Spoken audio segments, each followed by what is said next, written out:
Men nu ska vi få lyssna till en annan av de författare som finns till antologin, och det är Angela Coulter. And I like to welcome you, Angela Coulter, who is senior research scientist at Oxford University and has for a long time written and lectured on a number of topics related to person-centered care. Angela has previously been chief executive at Picker Institute in England and Institute Director of Policy and Development and King's Fund. Angela has written a chapter in the book about person-centered care that is called Listening to People, Measuring Views, Experience and Perceptions. And the chapter is about how we can listen to patients and their families and learn from them when we measure, evaluate and develop healthcare service. Please, Angela, the floor is yours.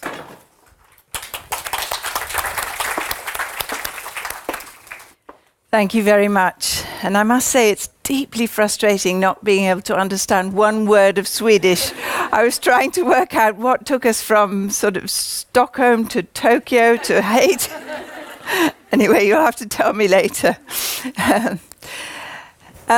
So first of all, why should we be measuring patients' experience and outcomes of healthcare?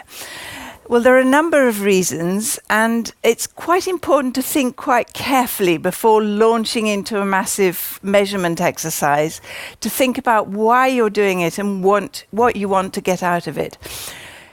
One of the things you might want to do is to, especially if you're a politician or a policy maker, you might want to track public attitudes.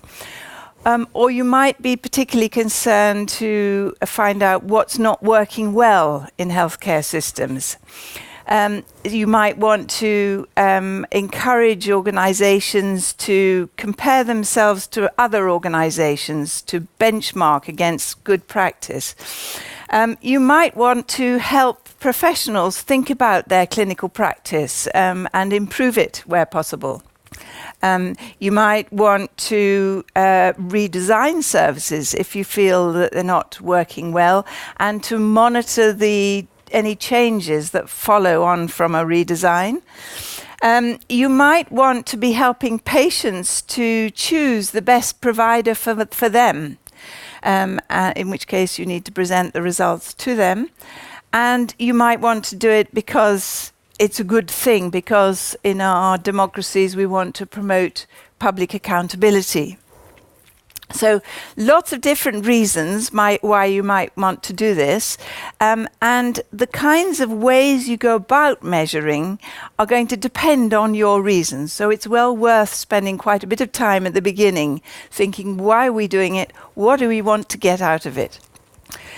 And of course, there are lots of different ways of measuring patients' experience of health services. Broadly, we tend to group them into quantitative measures and qualitative measures. Both are useful. There is no magic bullet here. There is no one way of doing it that will give you all the answers you need. And so it's often a good idea to think about doing both these things, both qualitative and quantitative. I'm going to show you examples in a minute, mainly of quantitative measures. But even those quantitative measures have been built on extensive qualitative work with patients, at least the best of them have. Extensive work of talking to patients about what's important to them, what are their priorities, what's not so important, what should we measure, and so on and so on. And I don't need to go through all these answers, but basically the quantitative measures of patients' experience, usually it's getting patients to report themselves on what happened to them, and usually using survey methods. And the qualitative measures, there are lots of different ways of that, many of them coming originally from ideas about marketing in the commercial world. So using in-depth interviews, using focus groups, mystery shopping and so on. All these things can be used very effectively to inform and deepen understanding. The qualitative measures tend to be best at helping us to understand and what it means to individuals. Whereas the quantitative measures are best for monitoring purposes. So you can't use, they both have different purposes, and it's important to be aware of that.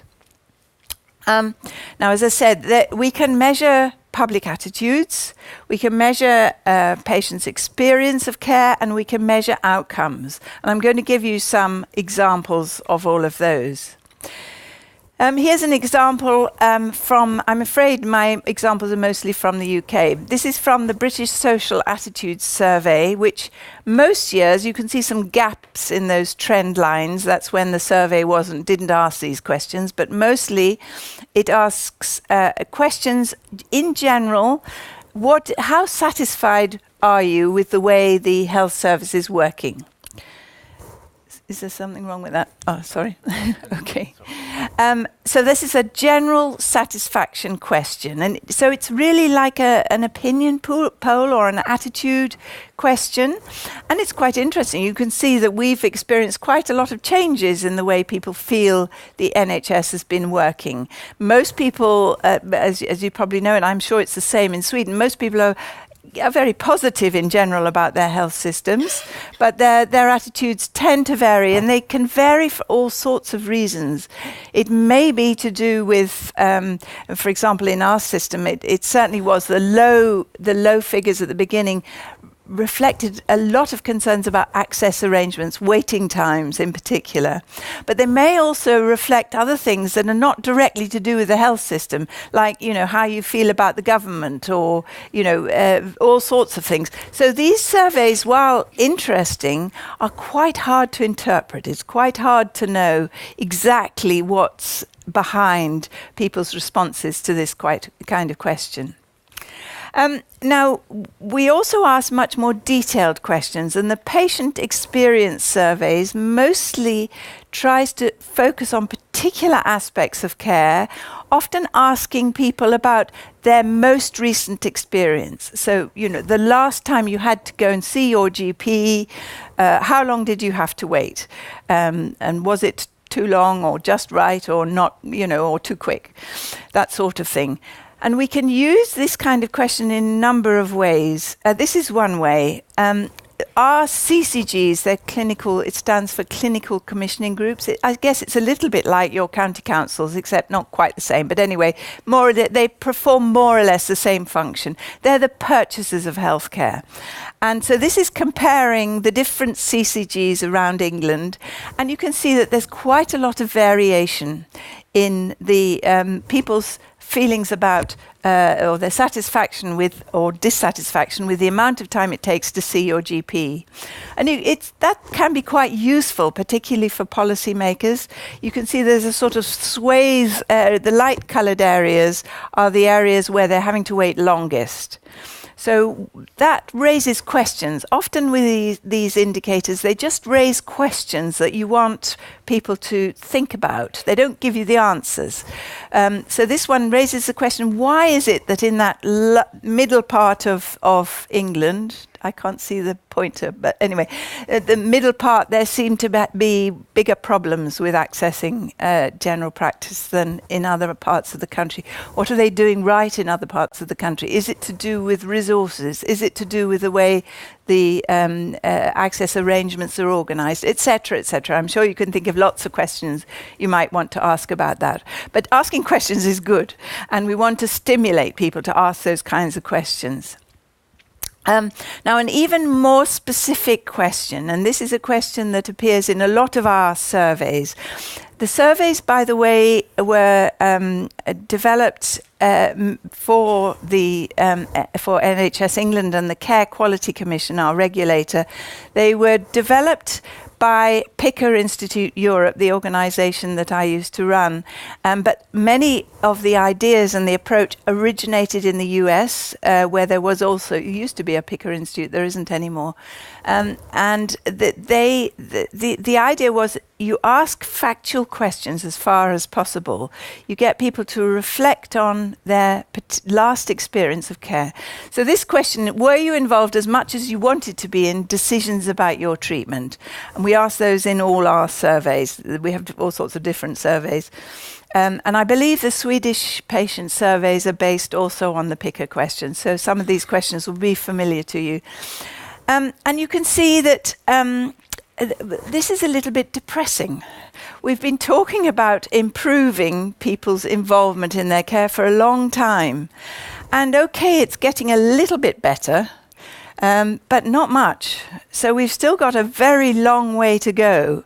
And that's despite the fact that, as Ellen pointed out at the beginning, there's been an awful lot of work on this area.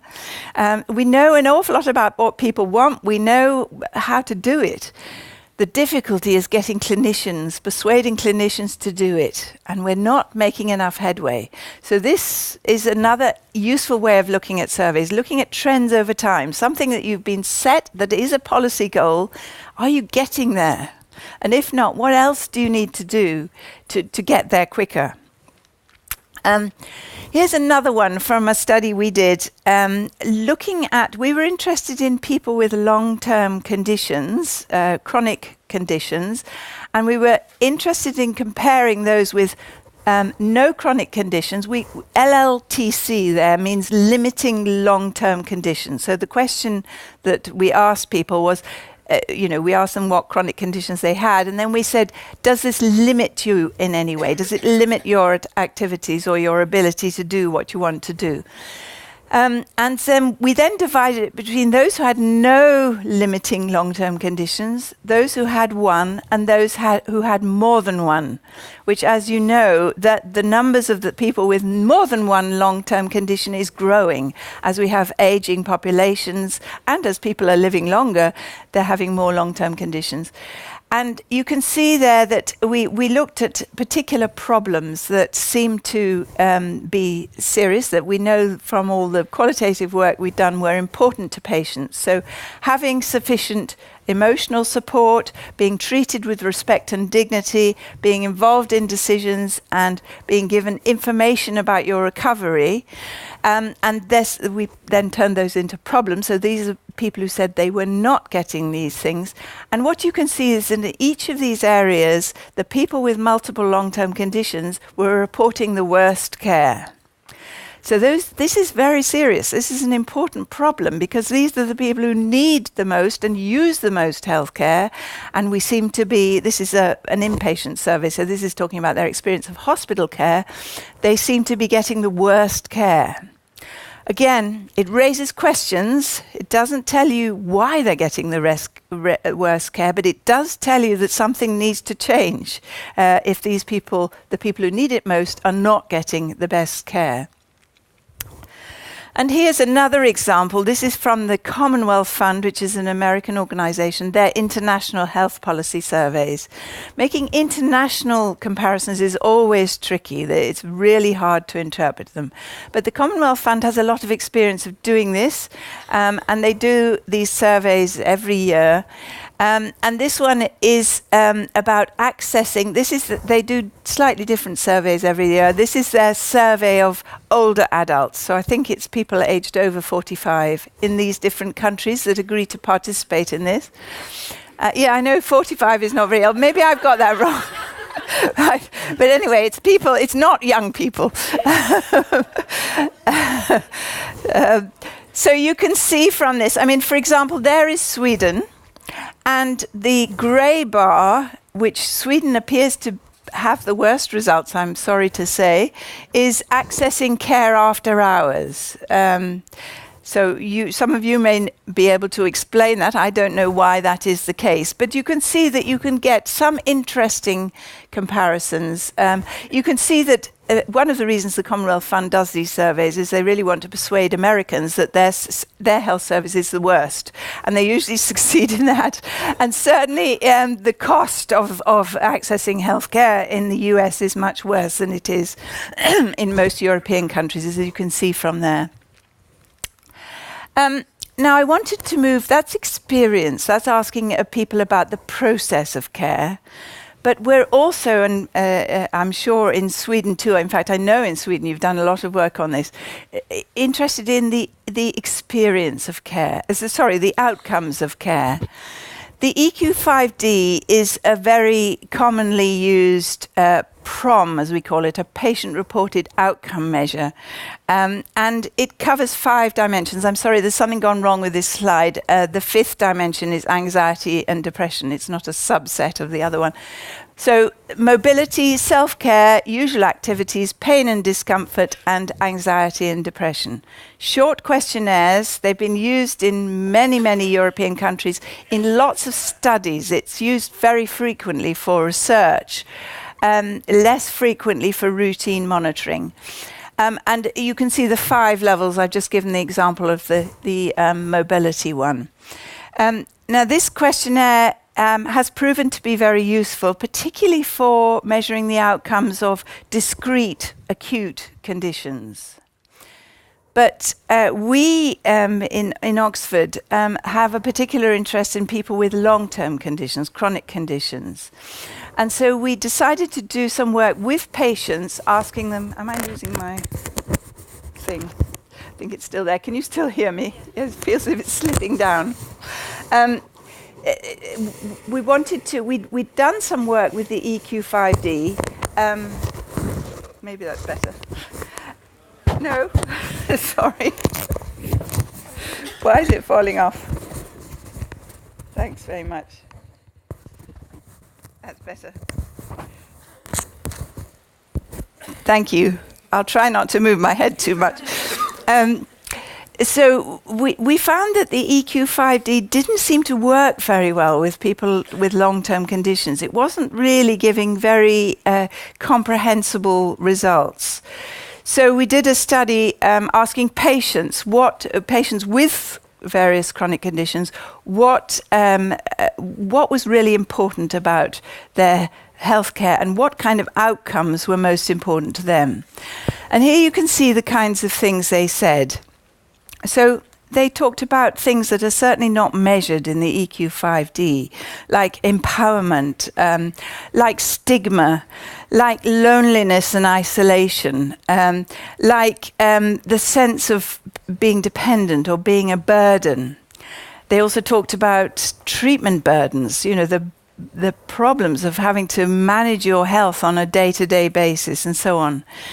And none of these things really were included in in the EQ5D and many other PROMs. One of the problems with many of the PROMs and some of the PREMs is that they haven't been developed with patient involvement. They were developed by professionals, by researchers, based on their idea of what they thought was important, but not actually asking people. And when we asked people, we found we got a rather different pattern. So we then set to it and devised a questionnaire, which we've called very unimaginatively the Long-Term Conditions Questionnaire, which is a 20-item questionnaire. And it's quite new. It's not yet, the papers are being published, and we hope it will be a more complete measure based on what's important to patients. So those are the measures, but thinking back to why we do it, what we also know, and we've got quite a long experience now of doing this in England, what we also know is just measuring is not enough. Just publishing the results, often in a rather sort of boring statistical presentation, does not stimulate improvement. That's partly what we saw in that example about involvement in decisions. We knew what the results were, but nobody was doing anything about it.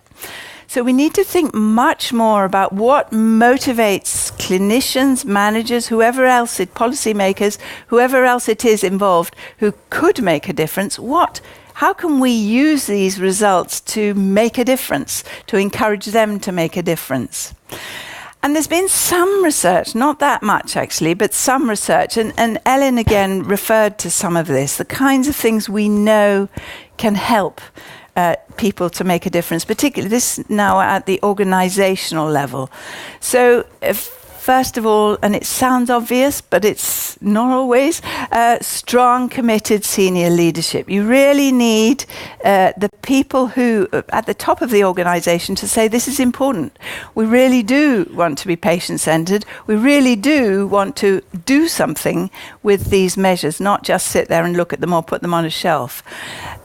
And then that's what the board level people might say, but actually you need people on the ground, the dedicated champions who are prepared day after day to go around and chivvy people, to work with people, to get their ideas about what might be changed and how to do it.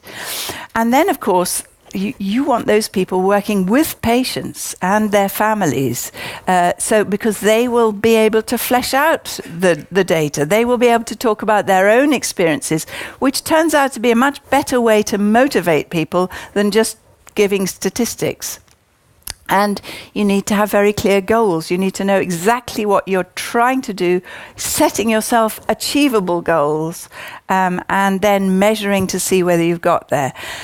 Often it helps to build this into all the kind of human resources processes. So, when you're recruiting people, are you recruiting people who want to be patient-centered? When you're appraising staff, are you asking them what they've done to improve things for patients in their appraisals? When you're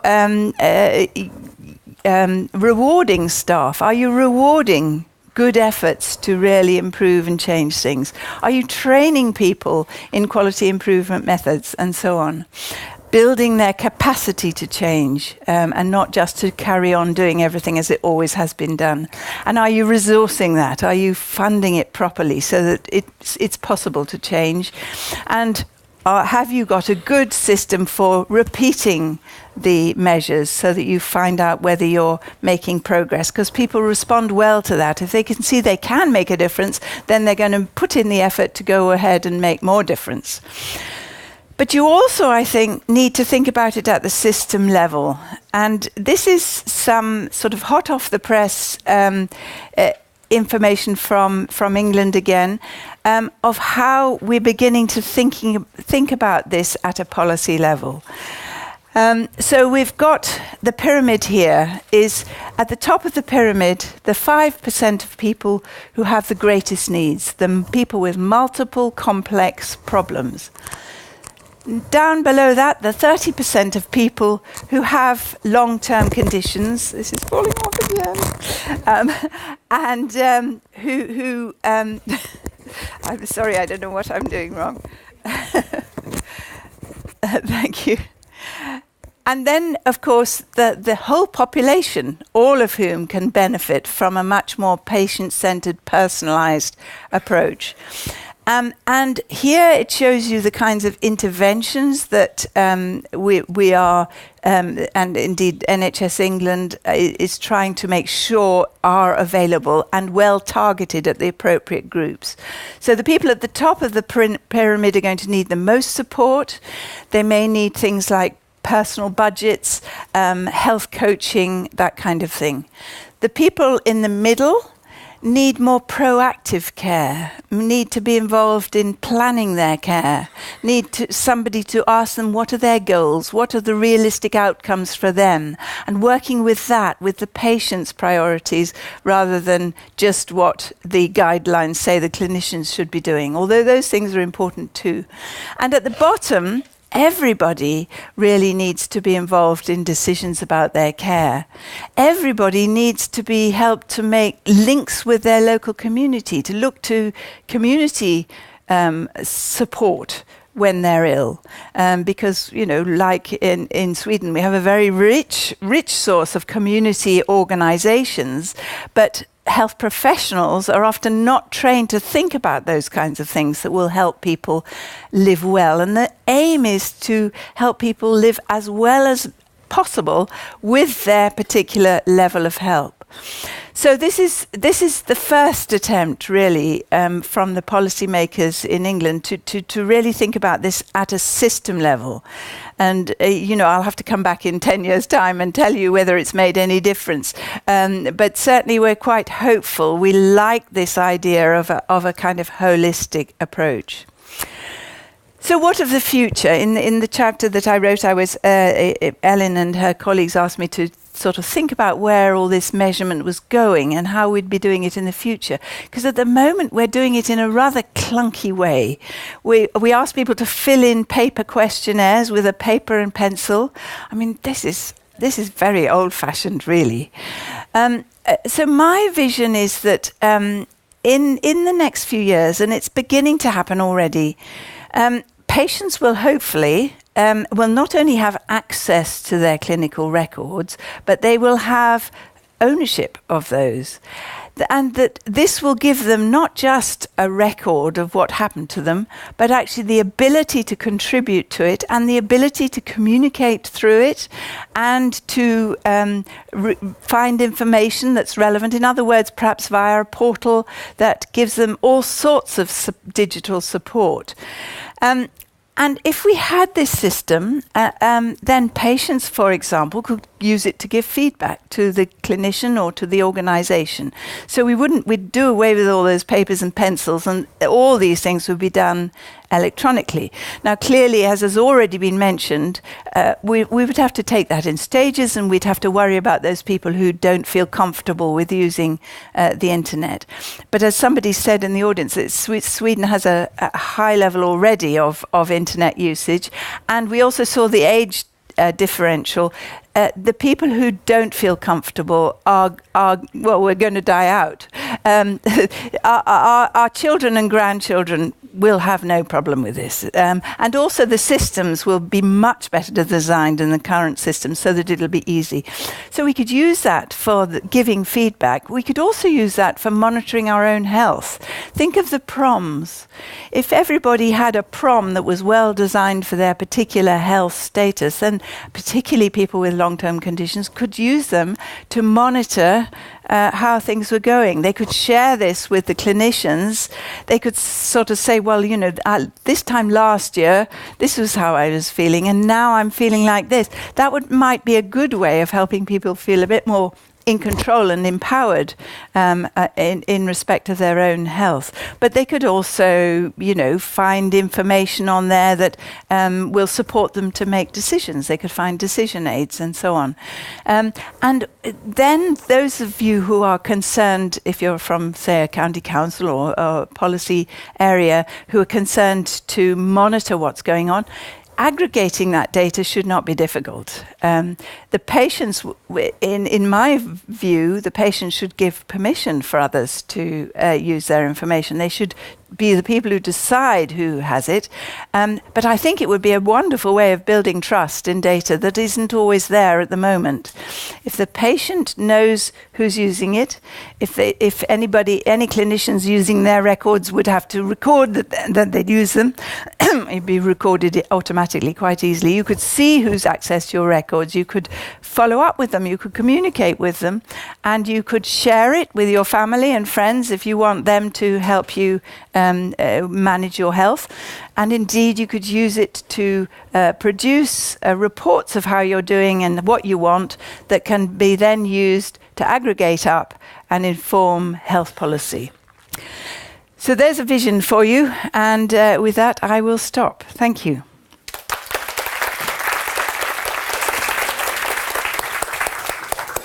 And thank you, Angela.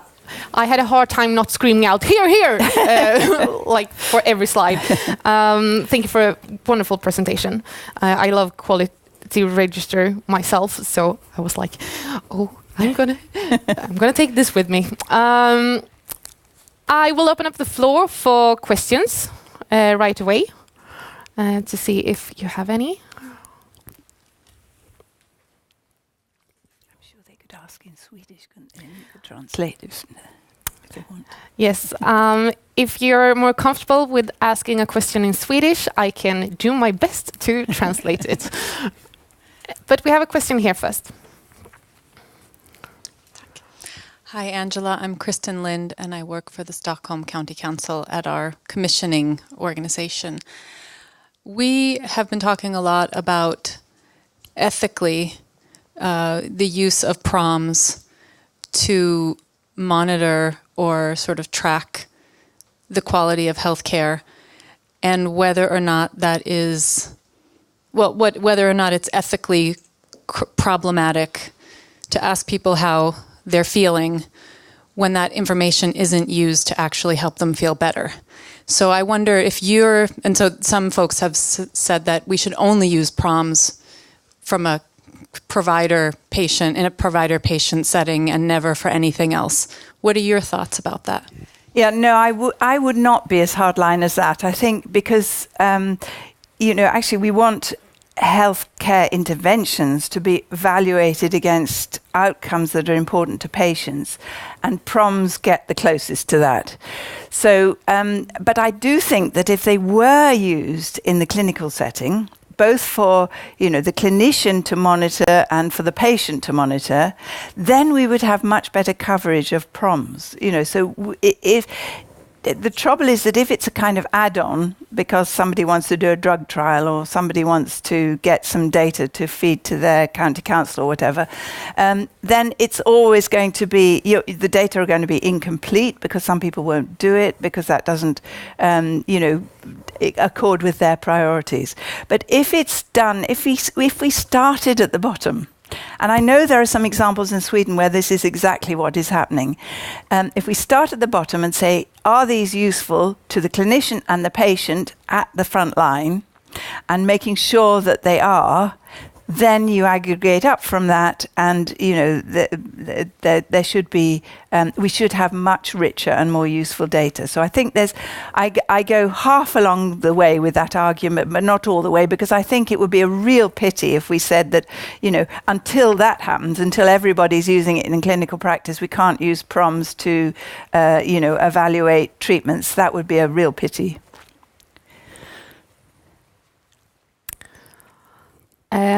And we have a question from Twitter, actually, that I have written down, so I don't just say that, I'm just prepared. What do you recommend that we measure before implementation of person-centered care? And are there validated instruments or questionnaires that you recommend we use for patients, their families, and for healthcare staff? So I think what this person is asking about is measurement before implementation, so we can follow up. Yeah. Well, I think the only way to answer that question is to ask patients themselves. Actually, I think I know what we did when we were developing the PREMs and the PROMs in England. We asked an awful lot of patients, so we did. Interviews, we did focus groups and so on. We asked them what was not only the range of things that were important to them, but which were the most important, should we focus on? And I think you've got to do that in Sweden too. And the answers you get from Swedish patients may not be the same as the answers you get from English patients, may not be. My suspicion is that they will be pretty similar, actually. I mean, where patients have been asked to talk about what's important to them in different countries, it's remarkable how much similarity there is. But you shouldn't make that assumption. Mm-hmm. So I think you have to ask. And then, there are good questionnaires. I think as far as I know, and I can't read Swedish, but you've got pretty good questionnaires here already. And you've also done quite a lot of work on PROMs, which is really good. And so build on that. Perfect. I take another question then. And we can take the same question that Ellen got earlier. We saw here in the presentation that the Netherlands were much more better than Sweden in that, what was it? 45 plus. That's the only thing I remember. Old people, 45 plus. I was like, whoa. But is there a country that is in the forefront when it comes to listening and learning for patients that we could learn from here in Sweden? Well, my answer is going to be very similar to Ellen's. I think there are good examples you can find everywhere. I mean, I think you can it's worth looking at the countries that have long experience, and they vary. So the US actually was the original developer of the patient experience approach, and indeed the PICA surveys, and they've now got the CAPS program, which is also very interesting. They've invested a lot in research. The CAPS stands for Consumer Assessment of Health Plans, and in fact, it was the same people who worked on the PICA surveys originally worked on the CAPS program. And they've done far more research than we have on how to interpret those results. I think thinking about proms, we've had quite a lot of experience in the UK on a big prom, very ambitious proms program, which has recently stopped because it was producing interesting but not very actionable results. It turned out that the conditions that we were looking at, hips, knees, hernias and varicose veins, it didn't reveal a lot of variation in outcomes, rather to everybody's surprise. And it was a very expensive program. So, but something else will follow in its place.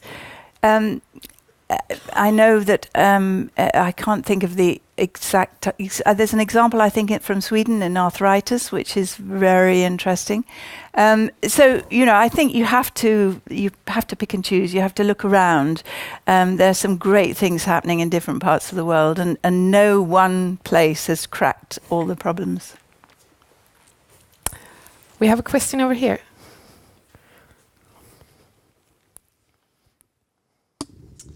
I'm Ralph Harlid from the county of Blekinge.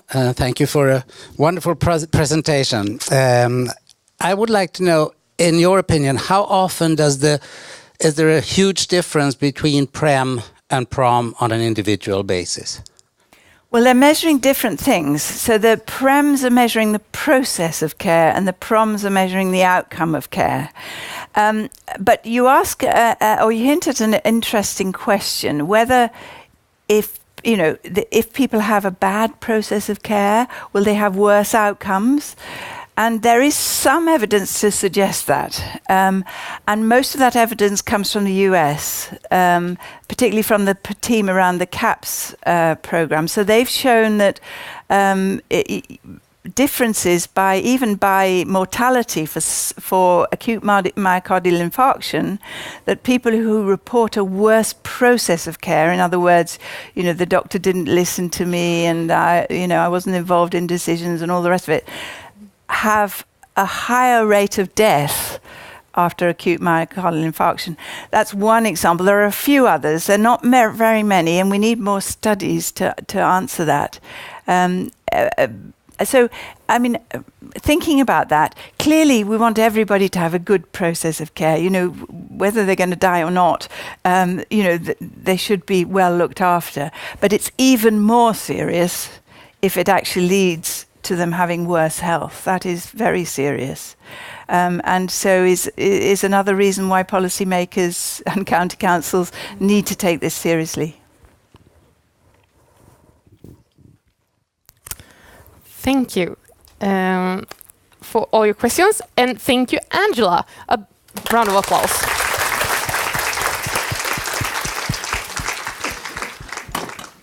And we would like to thank you as well, Angela, with the cutting board. Thank you. And thank you for your time. Thank you very much. It was a really great presentation, and I look forward to. I hope you stay here because I want to talk to you more, so much more. But I hope you stay.